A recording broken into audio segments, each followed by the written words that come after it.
Hola, soy Dionel y les voy a presentar el siguiente bloque radial realizado del escritor francés Éric Barone, creador de la terapia káshica. Vamos a escucharlo.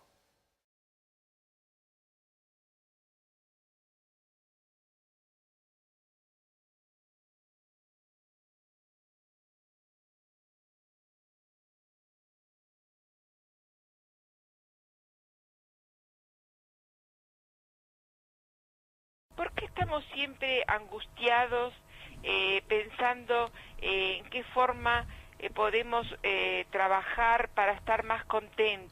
Hay una razón real, es que no hemos alineado la misión espiritual, la vocación y la profesión.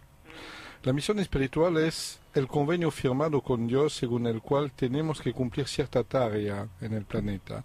Nuestra vida se justifica completamente con esta tarea para cumplir. Ejemplo, una persona puede tener como tarea de fabricar vasos mágicos, hacer cerámicas que cargan de energía lo que habrá adentro. Claro. Por ejemplo, es una misión. La gente confunde servicio a la humanidad y misión. El servicio a la humanidad es una deuda y la misión es una tarea convenida con Dios para que la teclee bien en su programa, en su software de gestión del universo en los milenios. Luego viene la vocación. La vocación es el deseo profundo de origen desconocida que tenemos de meternos en alguna actividad. Es un deseo, pero como todo deseo humano es bivalente. Puede ser un deseo neurótico, entonces viene impulsado por el cuerpo diabólico, o puede ser un deseo angelical, entonces una atracción, un soplo espiritual que pasó sobre nuestra cabeza. La vocación es el deseo que tenemos de meternos en una actividad. Y viene la realidad, que es el puchero diario, que se llama la profesión. Es decir, que cómo hemos vendido nuestro tiempo a una empresa, por ejemplo, para que esta empresa vive y se desarrolle. Porque el sentido del empleo es este. Tenemos un tiempo de vida útil, por ejemplo, de 8 horas por día, y este tiempo, en lugar de guardarlos para mirar televisión o divertirse o aprender, decidimos venderlo para obtener una remuneración, lo que hace mucha falta, hay que decirlo estos tiempos. Bueno, alinear perfectamente la misión espiritual, la vocación o la profesión hace un trabajador feliz. Exacto. Le conozco uno, por lo menos. Es un amigo, es un paciente y es un albañil. Y es un albañil feliz. Nació con la misión espiritual de ayudar a la gente a protegerse del medio ambiente. Es una misión espiritual muy importante. Su vocación siempre fue ayudar a su padre a construir paredes. Su papá ya falleció, estaba un viejo tano que hablaba muy mal castellano, y entonces su papá le enseñó desde chiquitita a levantar ladrillo, a hacer el cemento, levantar paredes. Y le pareció tan maravilloso que se transformó en su vocación, desde la nada construir paredes. Y su profesión ya es techista, albañil, así es capaz de construir una casa completa, y es el caso de la suya. Se hizo un palacio modesto y humilde de una persona que ama la construcción y la construyó él mismo. Él puede decir que cuando se siente en tal lugar de su hogar, cuando mira la chimenea, es una chimenea valiosa porque él la construyó. No hay mármol, no hay piedra antigua, no vale nada, económicamente no vale nada, pero es maravillosa porque es su misión, su vocación y su profesión que se han alineado. Este hombre trabaja 12 horas, cuando criaba a sus hijos para la universidad, ha llegado a trabajar 17 horas, pero el cansancio que él tenía estaba un cansancio sano, un cansancio feliz. Es un hombre que a veces tenía obrero, a veces lo estaba él, bajo patrón, y es un hombre que siempre estuvo feliz y nadie tuvo nada que reprochar a su trabajo porque no trabajaba ni con excesiva velocidad, no trabajaba ni demasiado lento, construía. Parecía una máquina construyendo, pero feliz y sonriente. Con amor. Y este hombre para mí queda el prototipo del albañil feliz, del hombre que logró alinear la misión, la vocación y la profesión. Y deberíamos estar todos así. Por bien razón tienen los padres que dicen: mi hijo, no me importa si vos sos cocinero, si vos vendes papas en la calle, si te hace feliz, si esta es tu vocación, hágalo.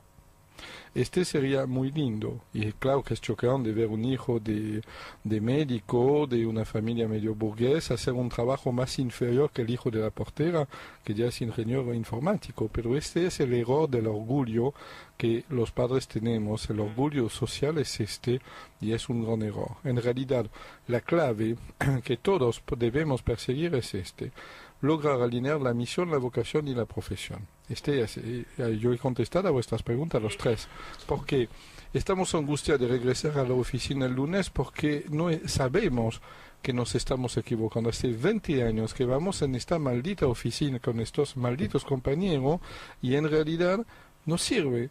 Estamos tirando por la ventana 8 horas, 40 horas semanal de nuestra vida, no sirve, no estamos cumpliendo nuestra misión espiritual.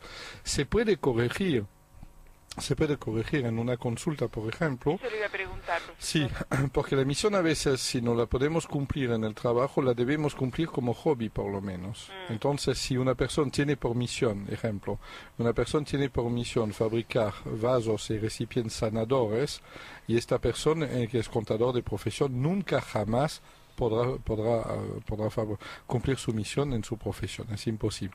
Por lo menos que se vaya a estudiar la alfarería, la arcilla, el arcilla en frío y todo y podrá empezar como hobby a cumplir su misión y cambiar su estrés de vida. Su misión es un error grave. De no cumplir su misión da amargura, desubicación, sensación de una vida tirada por la ventana, la sensación que nada sirve. Estamos al borde de la depresión, de vacío.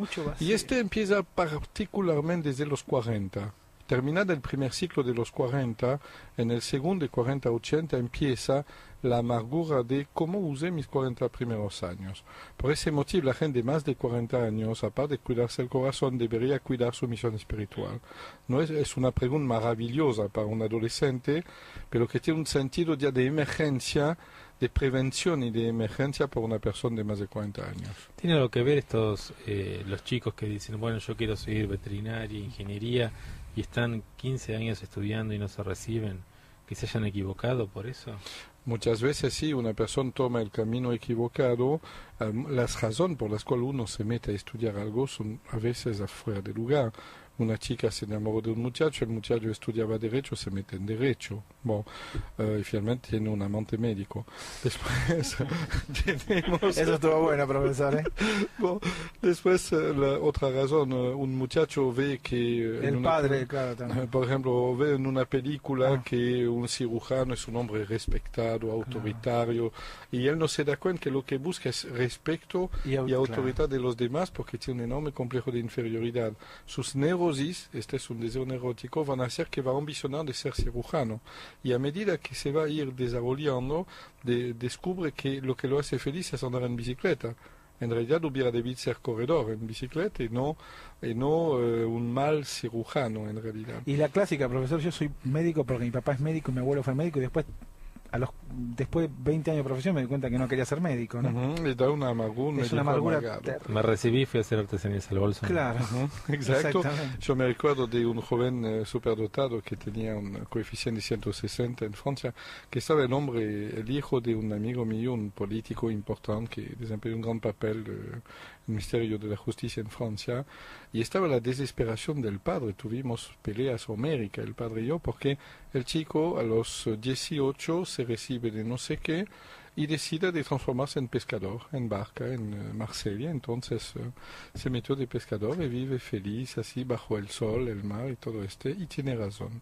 Tiene mucha razón. Y tiene razón. No deberíamos en la vida hacer nada que nos enferme. Ahora sí, cuidado. Evidentemente, encima de la misión espiritual hay otra cosa más apremiante, no diría más importante, sino más apremiante.